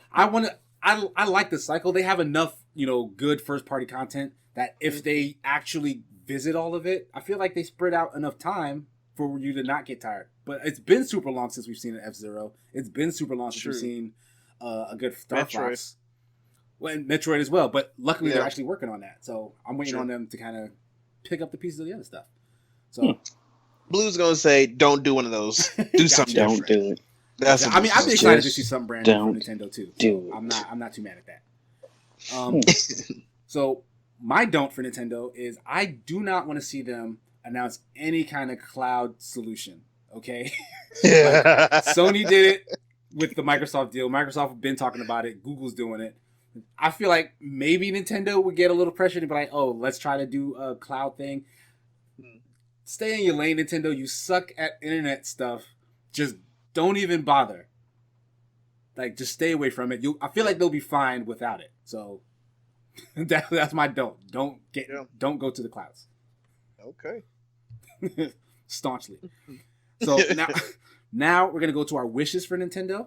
Jeff, what do you got? What do you wish Nintendo's gonna do? So, playing Smash, playing Richter, and Simon has me wanting a Castlevania game for the Switch. Huh. I would like a 3D one. I did enjoy Lords of Shadow and Lords of Shadow 2. Doesn't have to be necessarily, in that direction, but I would like a 3D Castlevania game.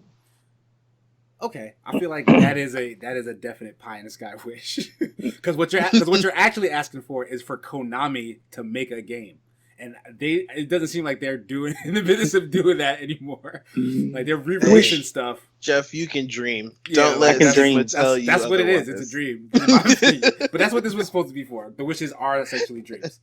So that's a good one, though. It'd be dope if they released that. Blue, what do you wish Nintendo would do? This is not nearly as fantastical as Jeff's was. I wish that Nintendo actually gets down voice comms. I think that would be cool. That would be nice. That would be super nice. That would be nice, but they freaking suck at internet. They're terrible. Like, we won't go into the details. If you know how Nintendo's been doing it on the Switch, you know that it's not worth your time. Yeah, so I want that. And again, I know the news is out that it's probably not what I'm going to be looking for, but I hope they just actually port over Persona 5. Just give me the game so I can have it on me all the time. I get through it. I don't have to turn on my P4. All right. Oh, what? You want to add something? Yes. I had lost it and I had to grab a new wish. This is the original wish. Okay. Gotcha Force. Oh man, that's never gonna happen.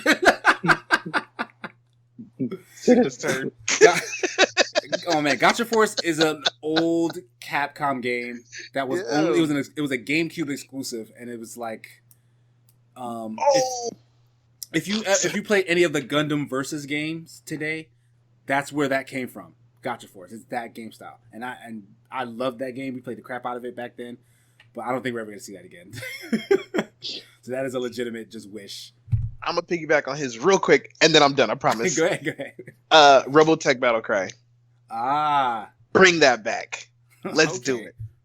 Let's do it. All right. That is a wish. You guys are shooting for the stars right now. Here's my wish. Hey, if you want to bring back some old this stuff. might be equally fantastical. Okay, my wish for Nintendo is that they'll announce a massive update to Smash Bros.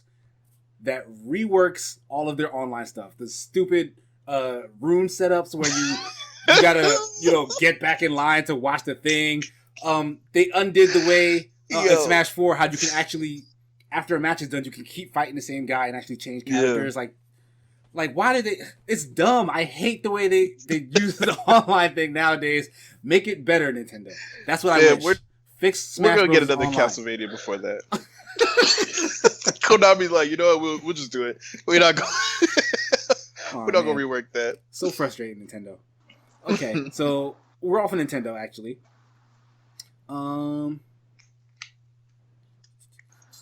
Google. Okay, so I threw this at the end because it was kind of new information for us at least. Mm-hmm.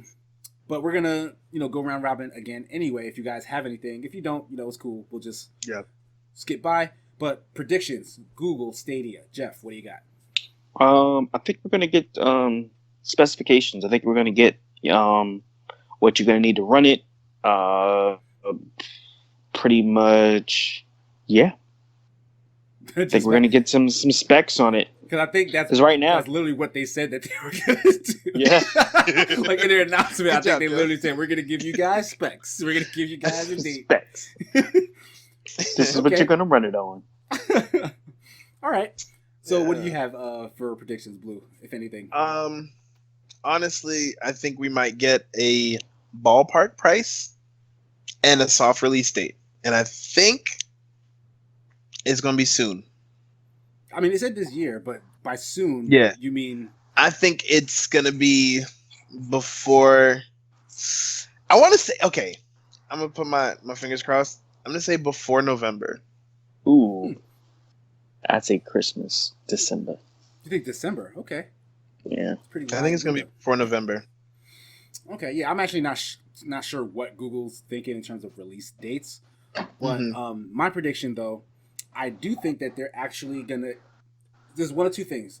They're either gonna do a trial period where you can actually try Google Stadia for free before you sign up, like like maybe 30 days, 2 weeks, something like that, or before the actual release date, they're gonna have a beta trial period. So it'll be like an early.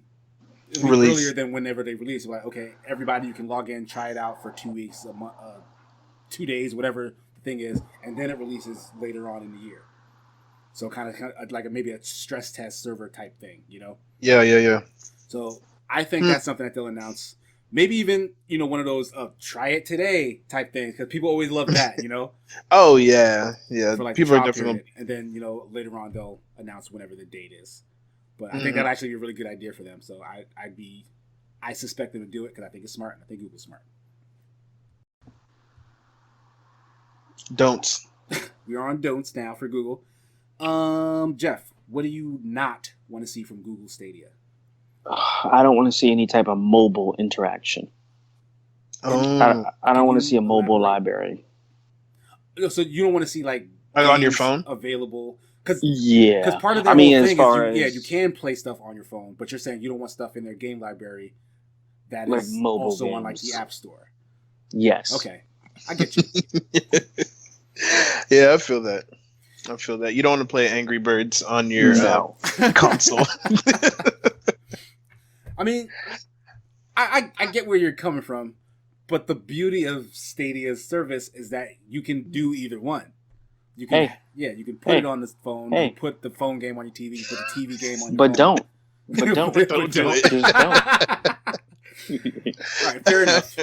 Blue, what do you not want to see from Google? What do I not want to see from Google? Honestly, right now, I don't want to see a game, an original game. I don't want to see any kind of game from them right now. What? I want them. I know it sounds crazy. I want them to sell us on the system and what the capabilities are first at E3. Then we can start talking about games. I know it sounds crazy. Like that does. I think it's going to be too early. I feel like because who cares about the system if there's no game that gets people hyped? I think he means an original game, like an original IP from them. Yeah.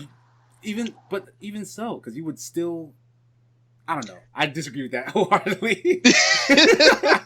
Like that's something they should definitely do. What you're saying that they shouldn't do. If they do talk about games, I feel like these need to be games that are already established. Mm-hmm. For example, and this is just a real off the top of my head, Skyrim, right? Okay. If they show like, yeah, you can play Skyrim on it and it loads up super fast and you can do this and then that, blah blah blah. Okay.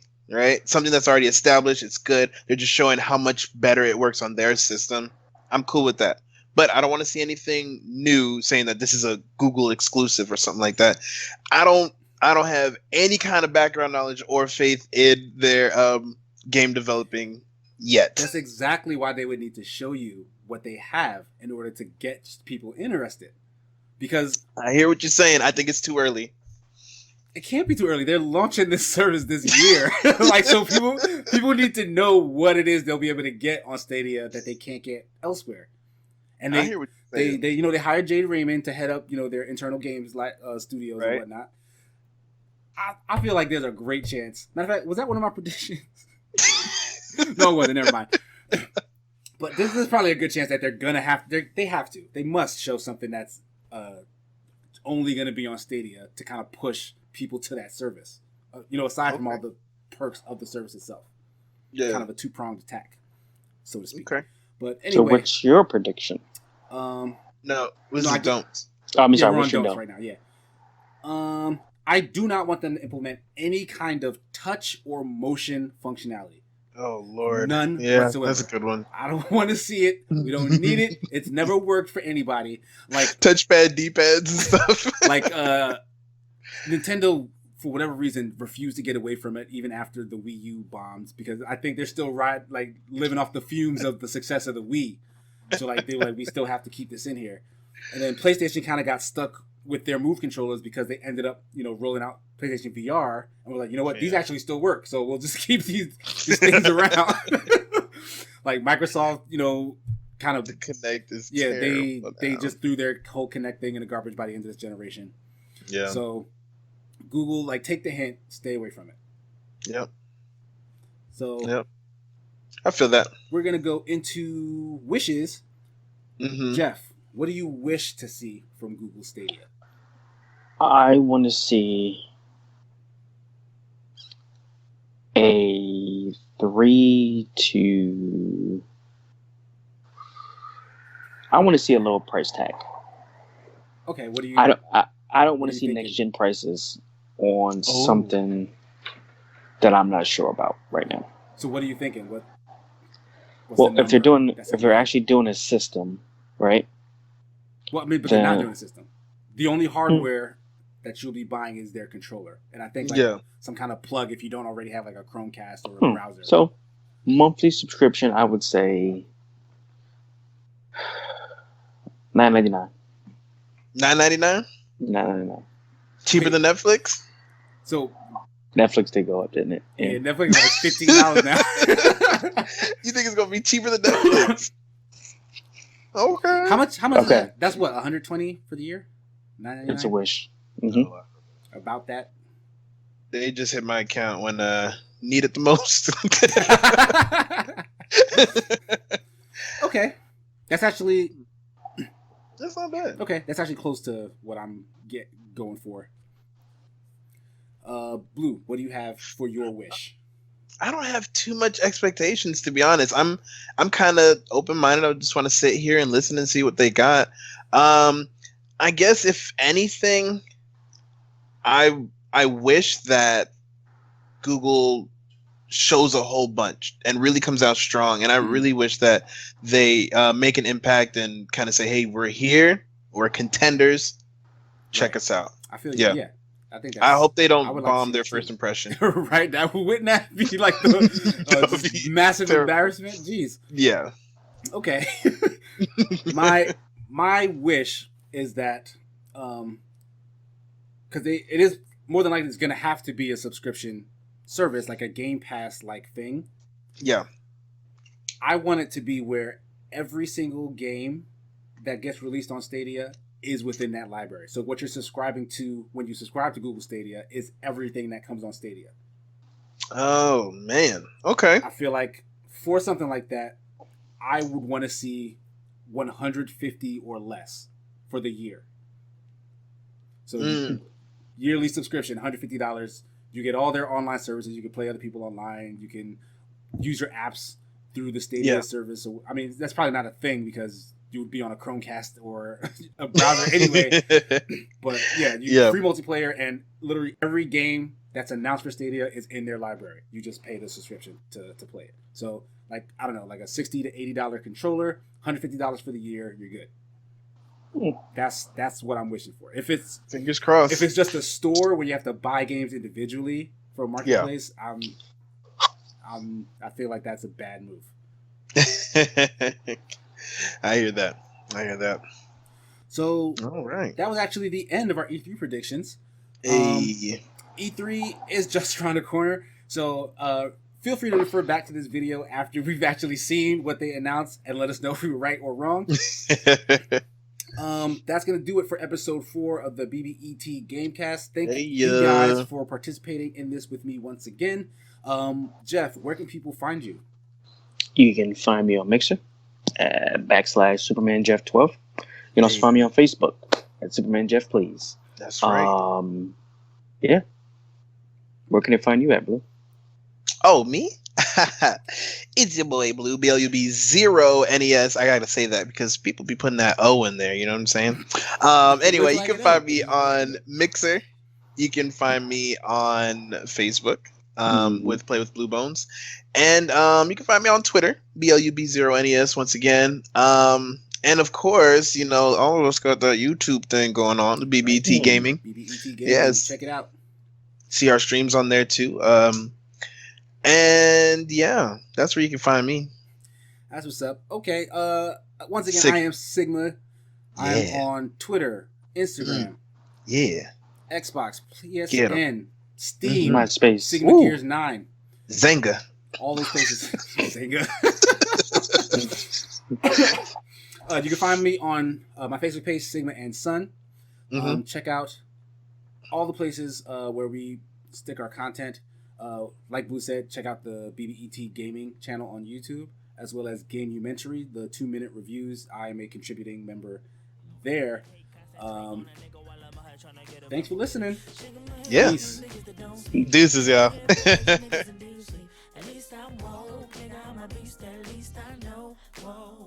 Trying to get rid of me, but I am the epitome of acidity. I could spat it and get it to be. I had a dream and I seen just what I'm finna